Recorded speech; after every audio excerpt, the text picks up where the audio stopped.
Hey everyone, welcome to the 362nd episode of the Internet of Things podcast. This is your host, Stacey Higginbotham, and your co-host, Kevin Toffel. And we have a very security-heavy show for you this week. I mean, just a lot of stories. But we're also going to be talking about some Lorawan news, a little bit about Space Force, because why the heck not? That intersects with privacy, so you'll love it. Can I do it? Yeah. Space Force. Exactly. I would have pushed more into that, honestly. I felt like your Space Force was a little like The Haunting of Scrooge as opposed to like Space Force. That is better. Y'all can vote. Let us know whose Space Force you like better.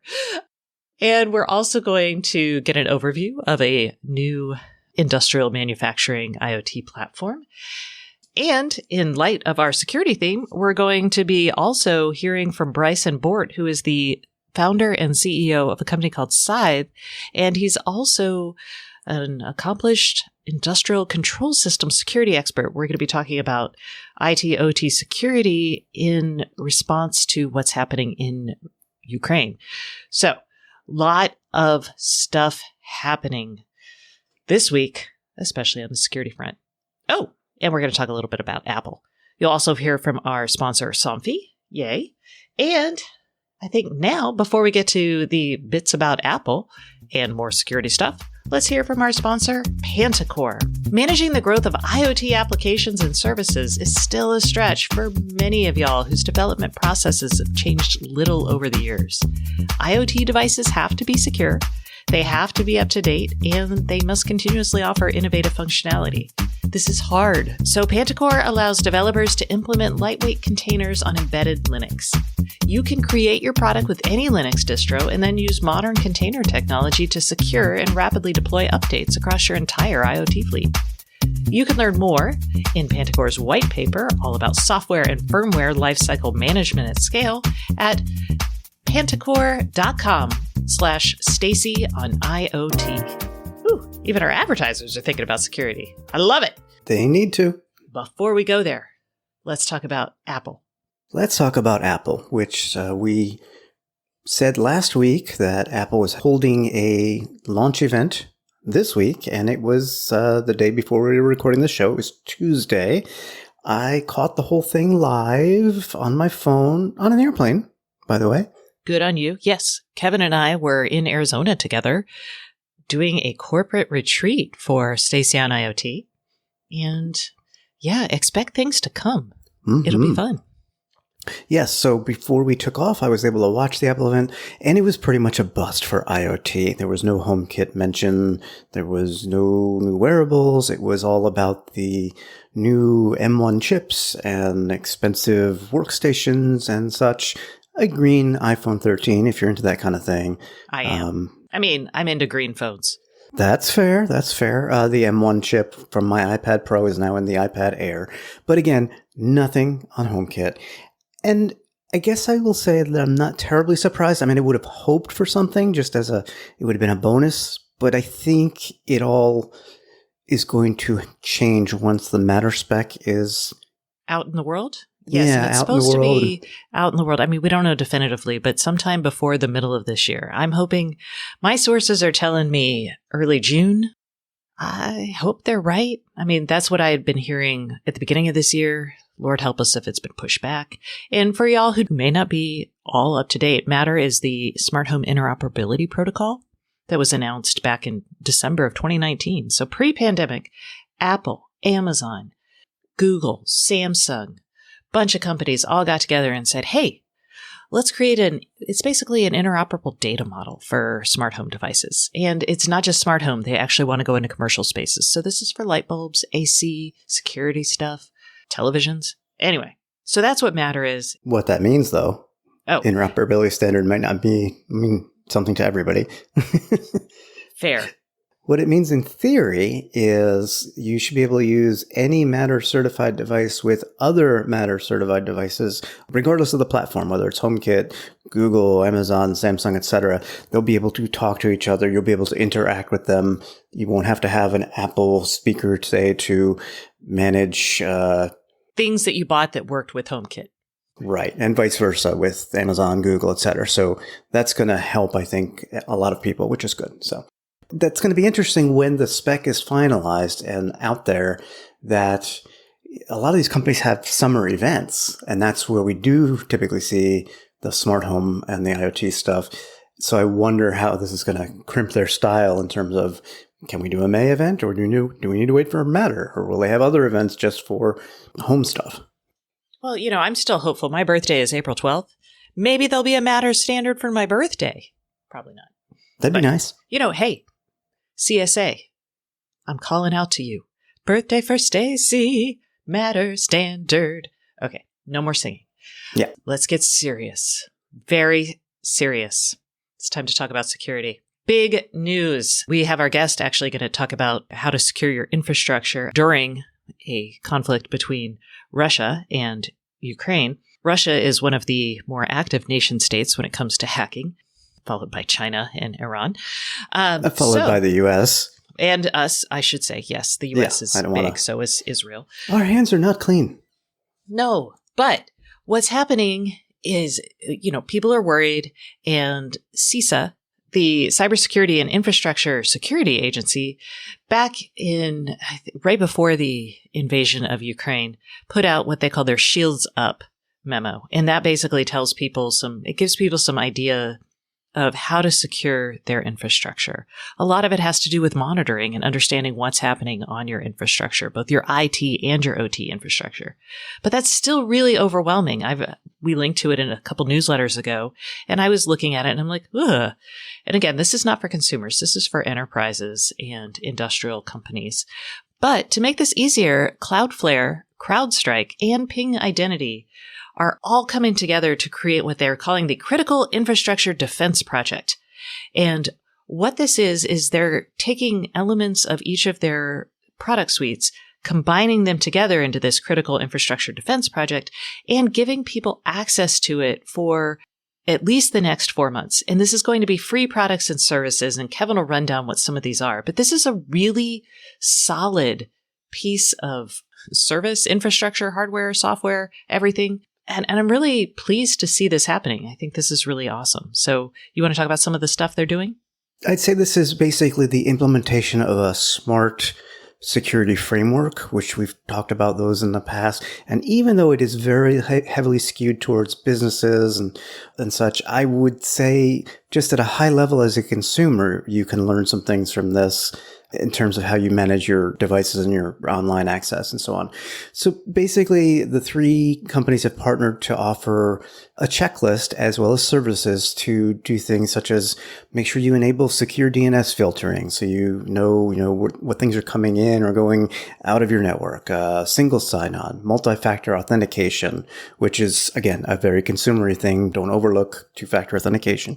Endpoint protection, secure web gateways, email protection, DNS infrastructure, DDoS mitigation, risk monitoring and management was the last one. And I think that's probably overlooked the most, as you'll probably see when we talk about some other active security issues in the wild right now.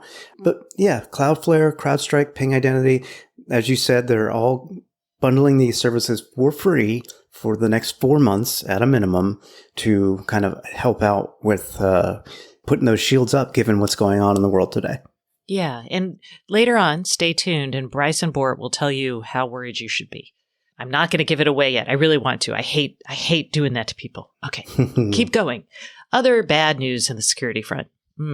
There is a critical supply chain vulnerability that is affecting a lot of potential hardware across many industries. The vulnerability has been disclosed in PTC's Exada software, and it's called Access 7. These weaknesses can allow hackers to remotely execute malicious code, access data, and even alter the configuration on medical and IoT devices that run the Exada's code and management agent. This is research from Forescout and CyberMDX. And just so y'all know, PTC's Exada software, PTC purchased Exada back in 2014. This is in the early days of this era of IoT. And Exada had been around for years before that. It was kind of an old school platform for IoT. There is a patch for this, My hunch is a lot of these devices, just the people running them aren't patching them. It's not a priority for them. But with this particular set of vulnerabilities, you probably should. Getting back to what I alluded to in terms of best practices and mitigating risk, the very first flaw is the use of hard-coded credentials in the Exadata desktop server service that could enable remote takeover of a device.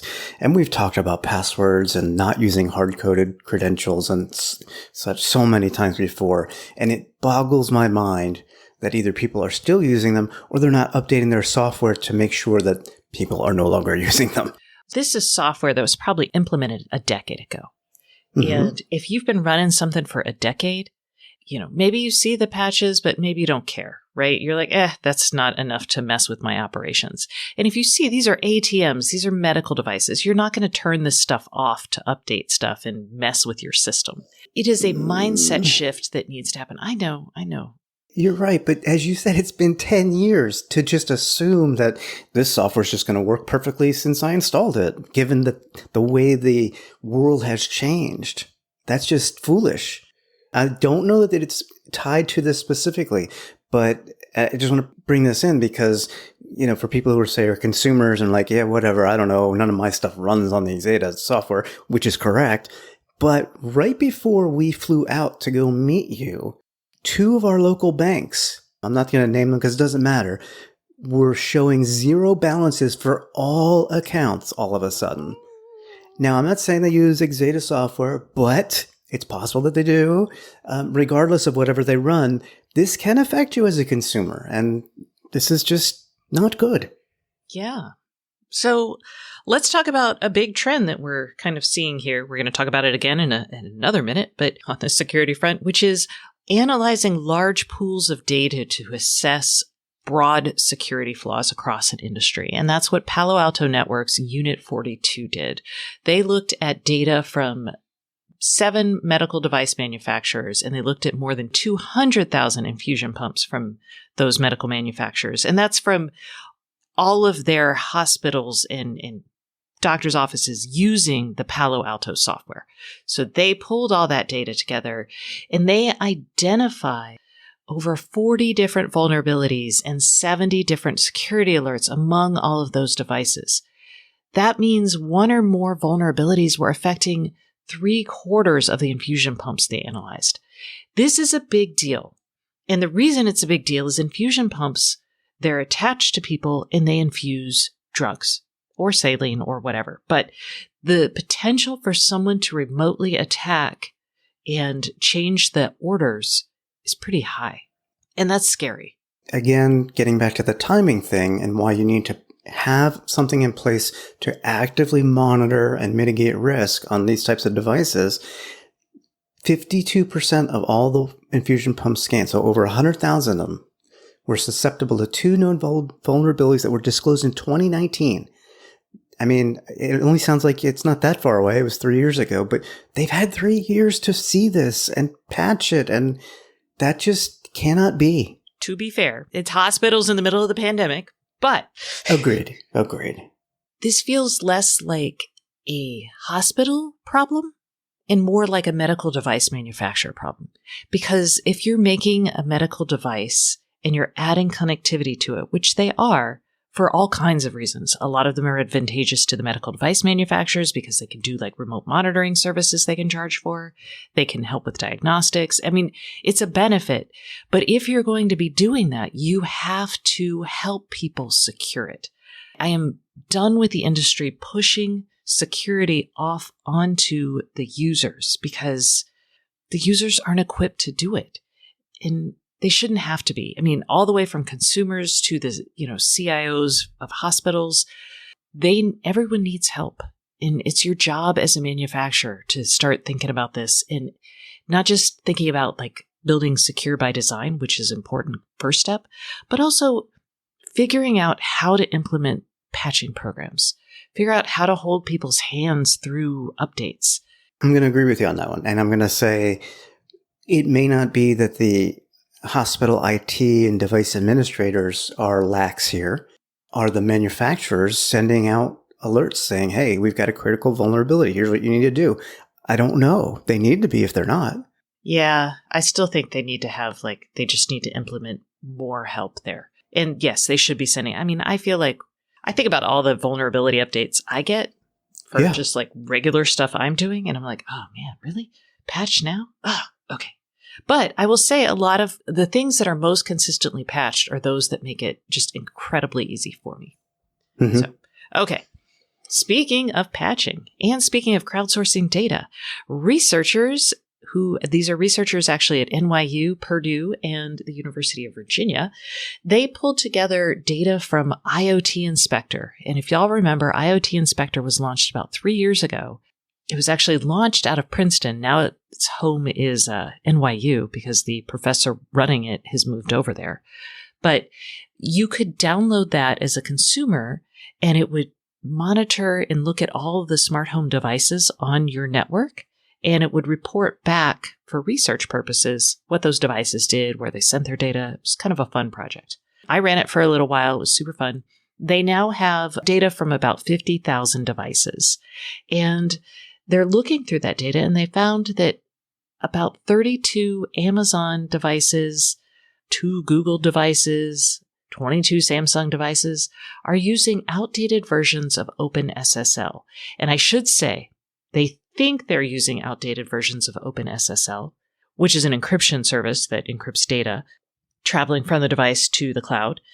And what they did is they can't tell exactly what versions these companies are using or these devices are using. So they looked at the behavior of OpenSSL libraries that are out of date and matched that behavior to the traffic and behavior of these devices. So it's possible that these are not running outdated OpenSSL, but it's likely. That's a good proxy. And if you heard the term SSL, it's probably in the context of general computing with web traffic. You go to your bank site and your browser uses a secure sockets layer, that's what SSL is, or the newer transport layer security, TLS, to basically confirm that, yes, your device is connecting to the bank or to whatever you're trying to get to. So it's kind of like a verification of identity in a sense, which is important on the web, but probably just as, if not more important, with devices. Yes. And I talked to Danny Huang, who is an assistant professor at NYU, about this research. And he was like, hey, the reason we're looking at this isn't to, come out and gotcha everybody. It's because we have this whole, it's called public key infrastructure, PKI infrastructure on the web that uses SSL. And we know how that works. We know what it means to go to a browser that's secure. You see the little security thing. All the browser manufacturers support this. We have certificate issuing authorities that say, hey, this person is really who they say they are. When it comes to the IoT, we're building this infrastructure and we don't have that. We don't know what a mature PKI model is. And that's part of what this research was trying to do and what they hope to start a conversation around, which is some of these companies issue their own certificates. How do we know that that's secure? We just have to trust them? Yeah. And it's honestly, yes, we're sending bank data over the web, which is one of the reasons why this became so important was all the private and essential financial information we were sending via the web. But we're sending really sensitive health data, camera data, all sorts of sensor data that's really personal over the Internet of Things. So we should be doing that here too. Yep. So I encourage you to go check that out. And I encourage people, let's start this conversation. Okay. Let's start a new conversation. Security, we're all done with that. Now we're going to talk about Lorawan because, it's another week. And we have a Lorawan network getting shut down. Bouygues Telecom, which is a French telecommunications company, has said that it will shut down its Lorawan network in France starting in 2024. And it's going to migrate all of its IoT networks to NB-IoT and LTE-M networks.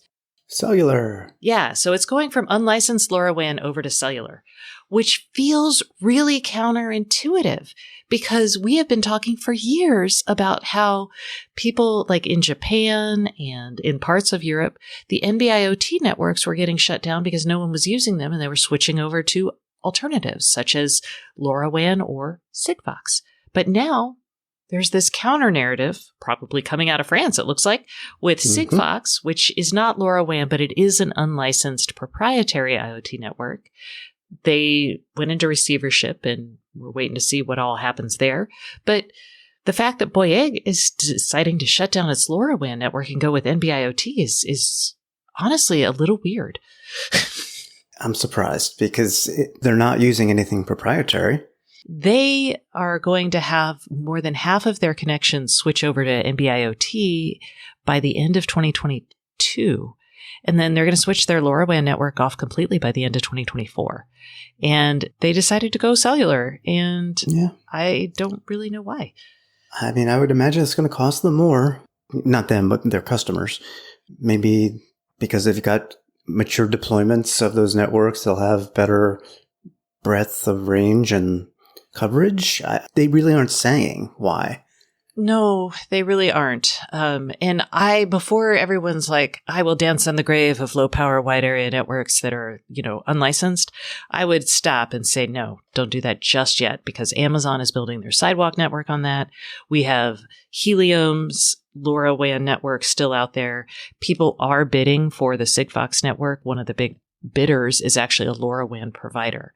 So I still wouldn't give up here yet, but it is kind of an interesting little data point. We'll see how influential it is.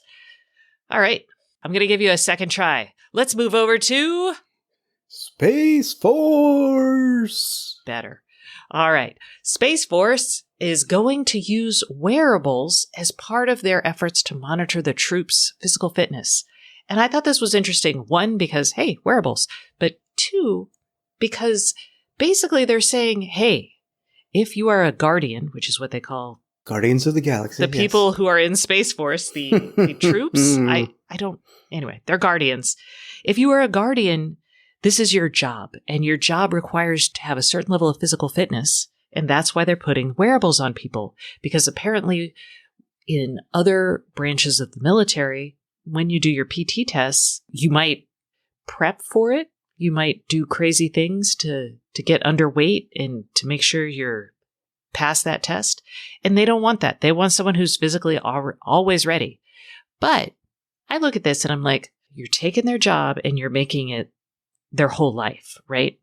And it feels a little dicey to be like, all right, you're always, I don't know, what if you go on a binge weekend and your heart rate goes up too much or your body fat tips over into the wrong percentage? But you shouldn't be doing that if this is the life that you chose. And I think this is a way to help mitigate that, honestly. I guess. Especially because your job can't take over your whole life. And you could argue that if you're in the military for a couple of years, it can.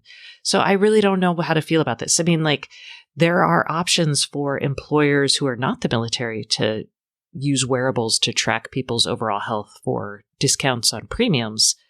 And again, that does beg the question of how much is your physical health part of your job? And is it fair to someone to try to measure that all the time and constrain their life because of their job?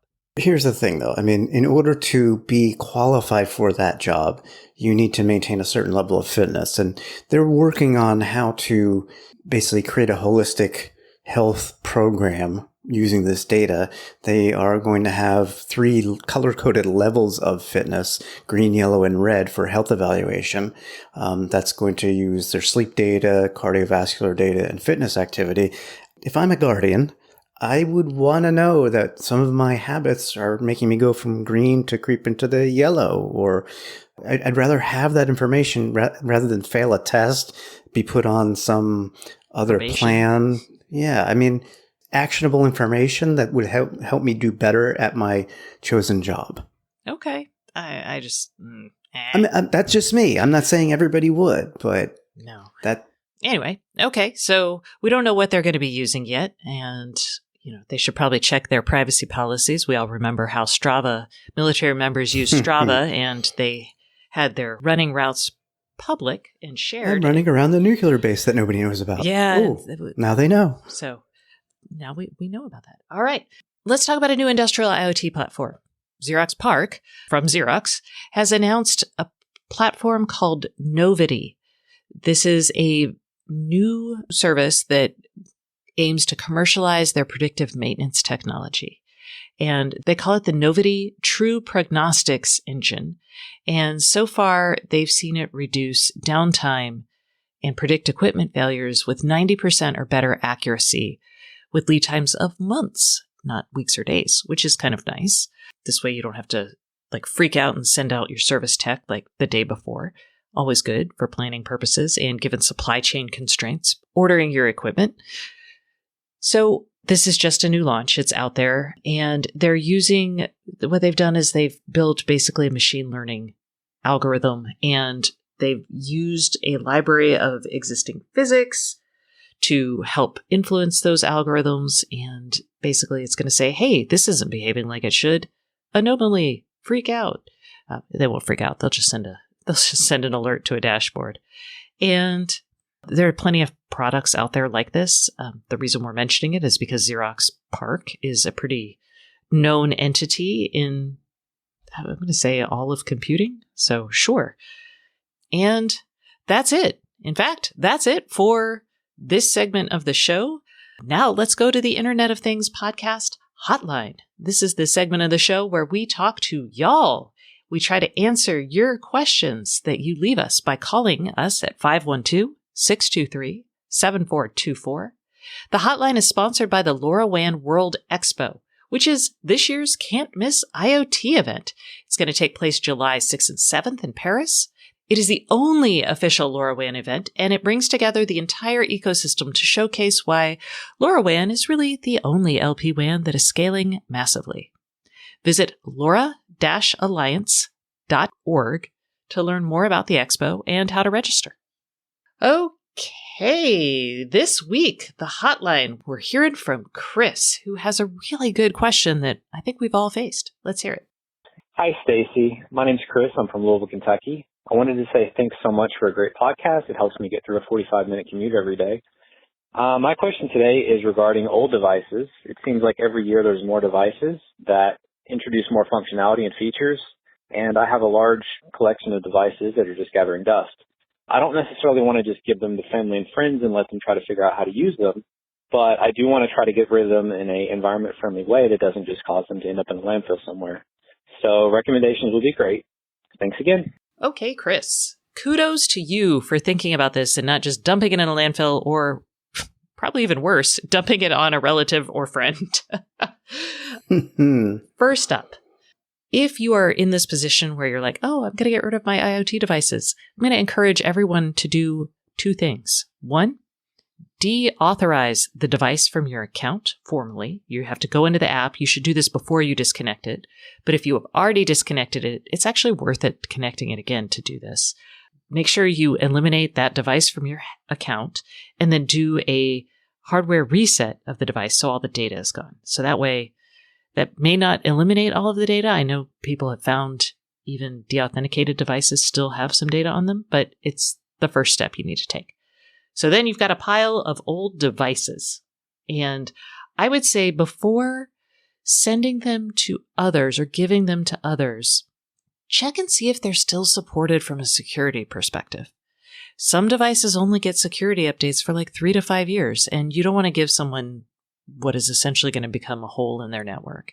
So that's one. Here's a security issue. Yeah. Here. I hope you like it. I've given you an entry point into your network for random hackers. Yes. So check that. And then, check if it's really useful to the person. That's the other thing. Don't make your e-waste somebody else's e-waste. Or just something that they have to deal with on their network. Gross. Exactly. Now, there's a bunch of options, a bunch of responsible options, and some of these will vary based on where you live, so I'll get that one out of the way right up front.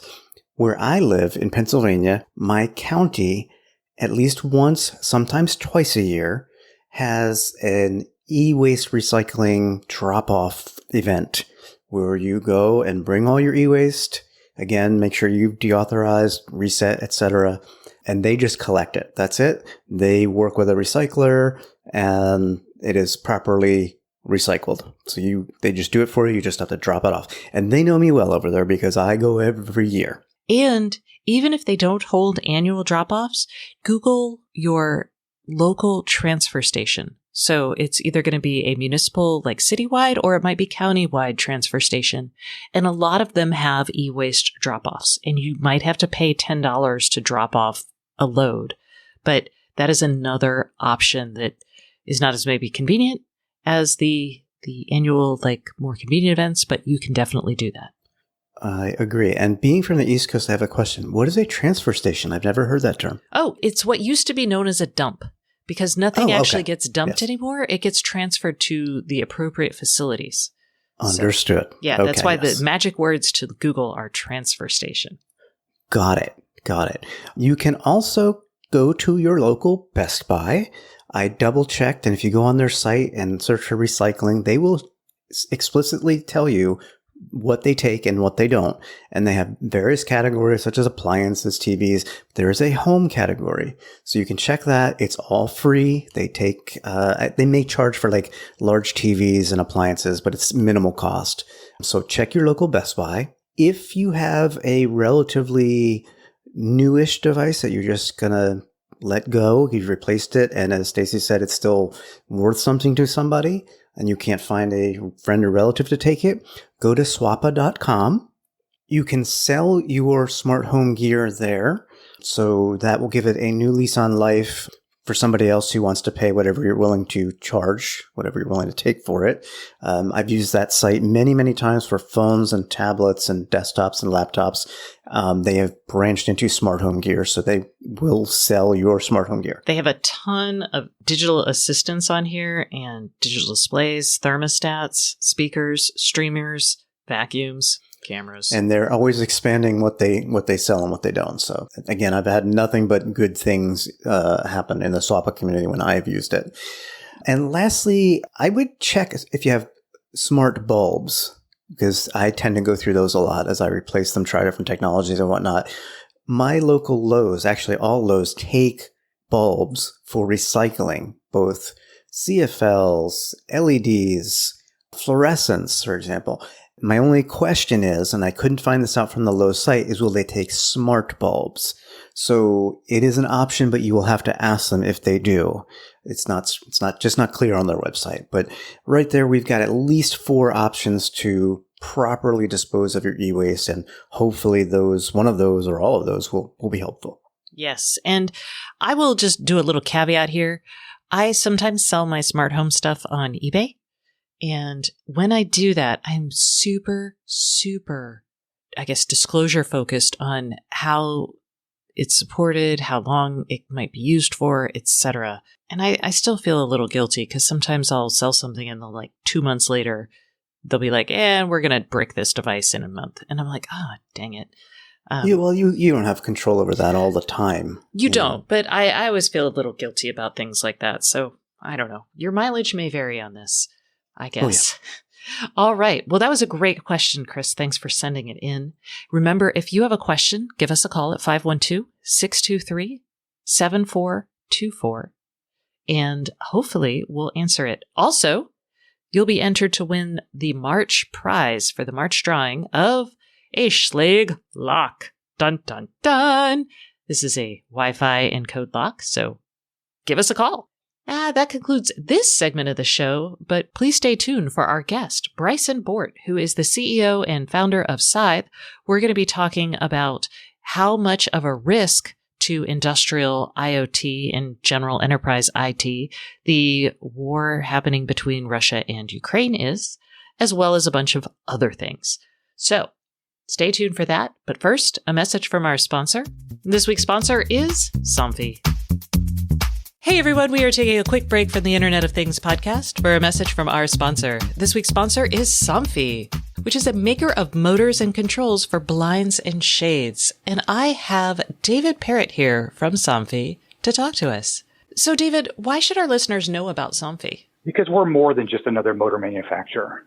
For the past 50 years, we've demonstrated that we care about people and the planet. Somfy creates products intended to improve people's lives, to make them more comfortable and enhance convenience. Our products help to create more efficient buildings while contributing to the well-being of the people who live and work in those buildings. Okay, so how do Somfy products make people's lives more convenient? Stacy, life these days is all about convenience, doing more with less, making life easier, and getting things done faster. That's why Somfy is constantly evolving to make our products not only quieter and more efficient, but also increasingly connected. The smart home needs to feature smart shading, so we are always building on our list of integration. It doesn't matter whether you're using Amazon Alexa or Google Home, or more sophisticated smart home systems like Crestron and Control 4. Your Somfy motorized blinds and shades work with all of them. That means using just one system and one way to control all your smart home products, unless, of course, you prefer to use multiple control systems. That's the best part. It truly is up to the homeowner to create the smart home that works best for their lifestyle. Nice. So what else sets Somfy apart? There's two things I wanted to bring up. The first is that Somfy brings indoor and outdoor motorization together. Besides blinds, shades, and drapes, we also motorize rolling shutters, exterior screens, pergolas, and awnings. In fact, we provide the most comprehensive range of motors and controls to motorize interior and exterior solar control products. And that's one big reason why so many of the OEMs choose Somfy. Secondarily, we also have a vast dealer network across the United States and Canada. Our dealers can offer customers a multitude of options to fit their lifestyle and decor needs, including variety in application, colors, styles, fabric, quietness, power options, and more. That's true. I actually have Somfy blinds. So what's the next step for a listener interested in Somfy motorized products? A good next step is to visit our website at www.somfysystems.com/IoT to learn more and connect with a dealer in your area.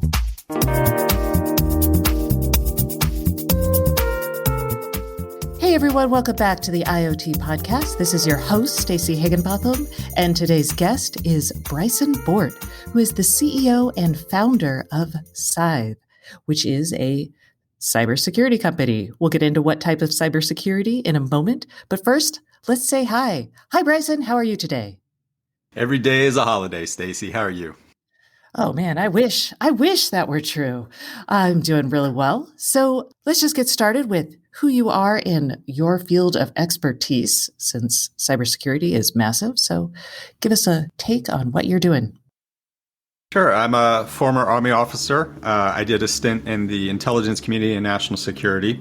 9 years ago, I spun out and created my own consultancy by myself called Grim. Grim is still in operation today and does a lot of vulnerability research, penetration testing, and engineering around industrial control systems. I spun a product company out of that called Scythe. That's my full-time job now. We're a threat emulation platform and the co-founder of the ICS Village with Tom Van Norman. We're a 501c3 that advocates and educates on security in industrial control systems and infrastructure. Our conference that's coming up on May the 4th, which is Hack the Capitol, where we try to bring all those folks together to teach policymakers about it. And then recently, I just was announced as a senior fellow at the Atlantic Council, also there to push advocacy for industrial control system security. Nice. And I just have to ask, because I feel like I've seen several vulnerabilities that feel pretty, I'm going to say, large for industrial control systems. How much attention should be paid to this right now? Just broadly, where are we in terms of ICS security? Well, let's look at it historically, and we have publicly available records now on this. We have DHS releasing the sustained campaign of the Chinese from 2010 to 2013. We have other examples where we've seen the Iranians and the Russians doing things on critical infrastructure. But that historical context, I think, is relevant because, one, this has been going on, so this is not a new thing. The second part is really tying to what are the motives? What is happening with these foreign groups against our critical infrastructure? And what has mostly been, in my view, is reconnaissance and testing. They're not actively trying to do something to create damage in the critical infrastructure, because when you do, the difference of impact in an OT environment versus an IT environment is in IT, I lose data. In OT, there's the potential of loss of life or harm to human. That's not going to go without a response. And so they're really trying to understand what are the depths of how it works and what we do about it, so that in a future state, hopefully this never happens, that would be a lever that they can use in that kind of environment. The more recent adaptation, and I get to say that I called it a few years ago. Chris Krebs and I were up on stage at RSA, and we predicted the coming wave of ransomware, which has bedeviled our critical infrastructure. And this, while it can cross over depending on how much we know or don't know about the criminal organizations that are doing this and their relationships with the governments that support them to some degree, at a minimum, it is, of course, financially driven. And that has been a real issue.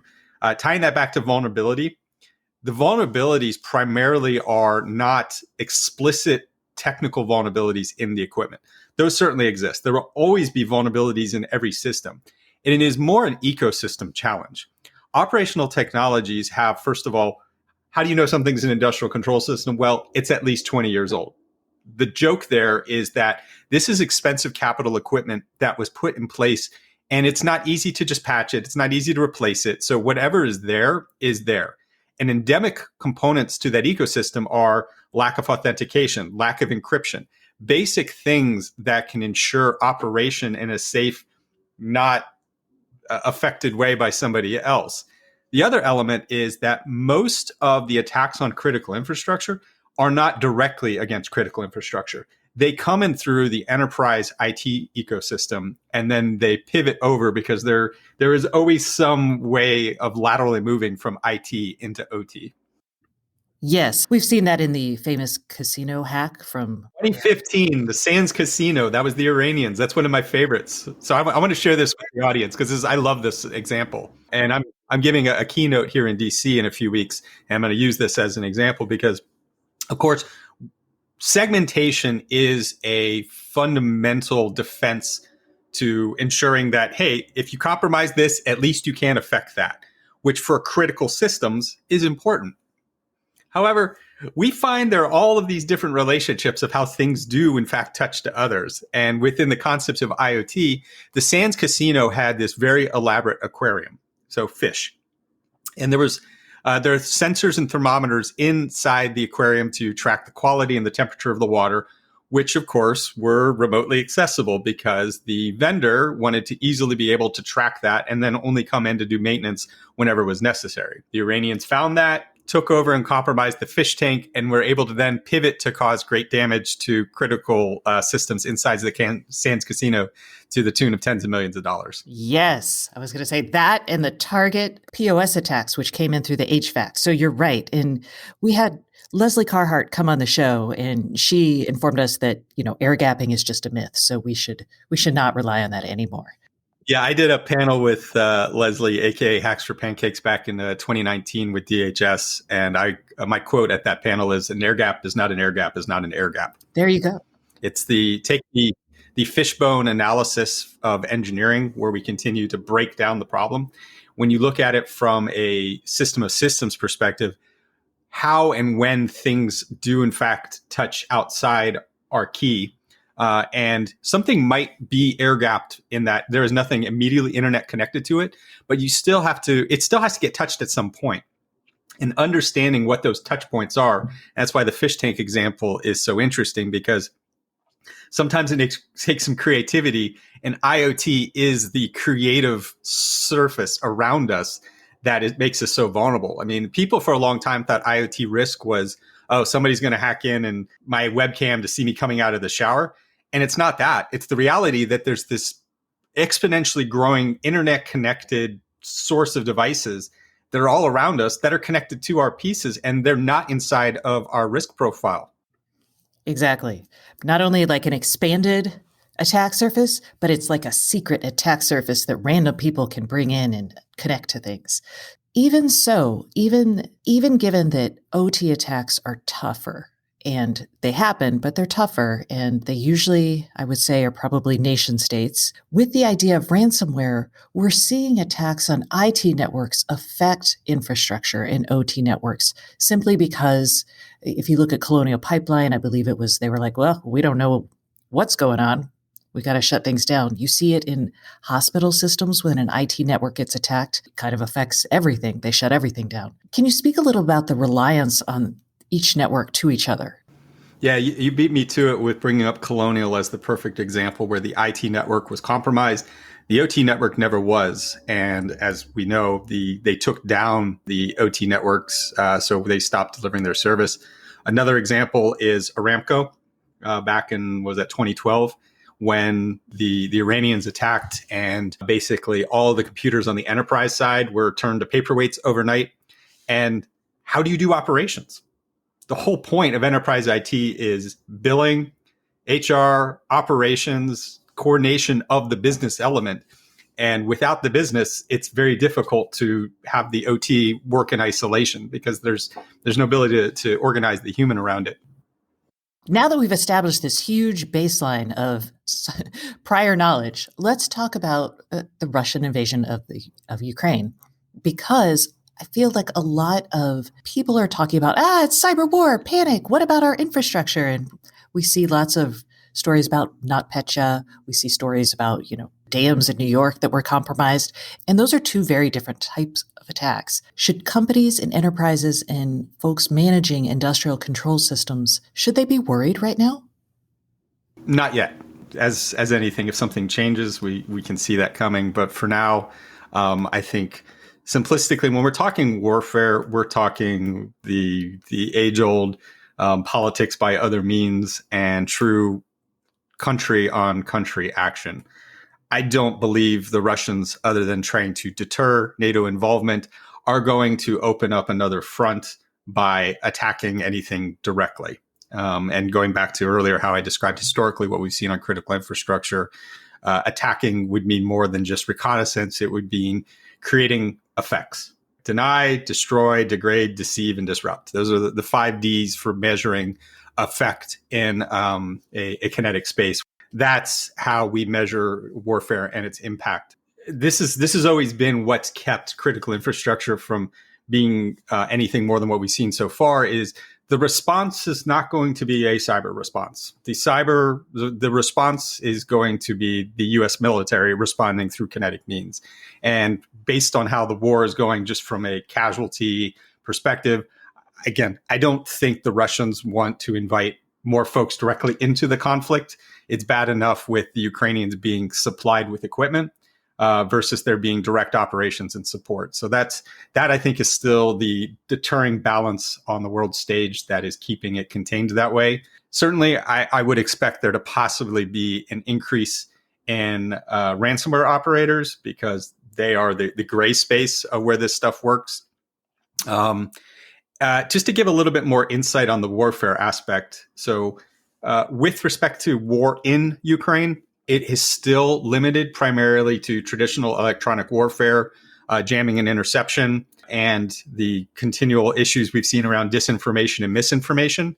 Now, Ukraine is clearly winning the information battle on the global stage, but inside Russia, the amount of propaganda and the closed nature of what's accessible to the citizenry has had an impact where a lot of Russians don't really understand what's happening in Ukraine, and they're becoming increasingly isolated as Russia has started to be cut off from the world stage, both technically and business-wise.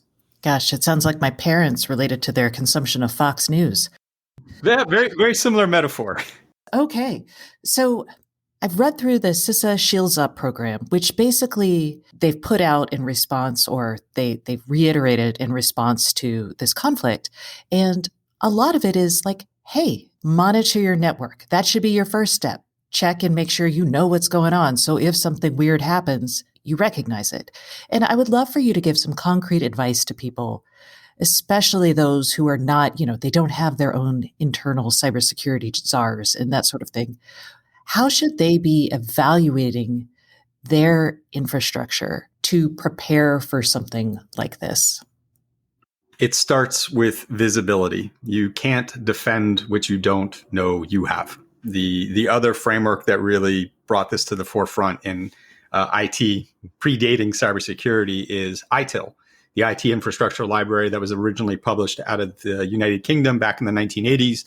And my summary there is 80% of information security is configuration management. Not only what I have, that visibility, but what's the state? How do I control the configurations around that and making sure that those are adequate? 25% of software that gets bought never gets installed. 25% gets installed and it has the default configurations. And then another 25% on top of that, they try to configure and it's misconfigured. So 75% of the security products you buy are already dead in the water. So starting with configuration management and visibility, and then understanding, again, to the previous examples we were talking about, what are the relationships of other systems to those systems? So it's not just the system itself, because that might not be, a hacker can't hack what they can't touch, and security is defined by the threat. So understanding what is the relationship of any potential access to that. One of the things that I think is unique in industrial control systems compared to an enterprise IT environment is these systems are out in the literal world. They're not in an office building that requires particular something to get to. Some of them are just out there. And so physical access is a different kind of challenge. Example of that would be some of the power transformers that were shot in California a couple of years ago, where somebody was driving by and just shooting them. That's physical access. So that's the starting point for I would begin. And I think that's going to get you a long way to risk mitigation. All right. So observability, physical access, those are the key ones there, especially for weird sensors and that sort of thing. We have established kind of cybersecurity best practices. We're getting to a level right now where we've got things like UL cybersecurity certifications. We've got PSA 1, 2, and 3 on the device side. We've got things like companies pushing to turn off developer access when you actually release your product out to the world. And I'm like, how are you not doing that before? So I feel like there's a lot of people and companies and organizations pushing some really good stuff. How do we get companies to do it? Well, I mean, those examples you gave are what's called the secure by default approach. I have the least privilege access. I deliver it to you without all the things turned on. And those are the basic elements around it. If I'm taking it a step up, I don't think it's a question of companies not doing the right thing. It's a difficult ecosystem because, first of all, we have a cultural difference. Operational technologies are not the same environment as IT. It's just not. It's different people doing different things with different expectations. They're used to maintenance, not considering cybersecurity as a primary issue. Monitoring in this space is difficult. We have lots of proprietary communications and proprietary devices. In some areas, the manufacturers themselves lock down the ability to understand what's happening in their own devices. Plus, these things, availability is the primary quality versus, say, on IT, it might be confidentiality or integrity. Availability, this is a critical system. It needs to be up. And so being able to take it down for maintenance, being able to test it, it's difficult to conduct penetration testing and red teaming in an operational technology environment for a lot of those reasons. And that, again, considering that security is defined by the threat, that is the quality assurance of the level of security and function that I have and resiliency. Going back to asset discovery is not easy to do. Configuration management is a lot simpler in an IT environment because I can just sort of ping everything and query it. In an OT environment, going back to my earlier comment, you can't just do that. There's things that are proprietary. Things are more breakable. They can fall over if I send the wrong packets to them. They're not meant to be touched that way. So even the configuration management element I was talking about earlier is not as straightforward with just, I'm going to put some software on and discover everything I have. It's more complicated than that.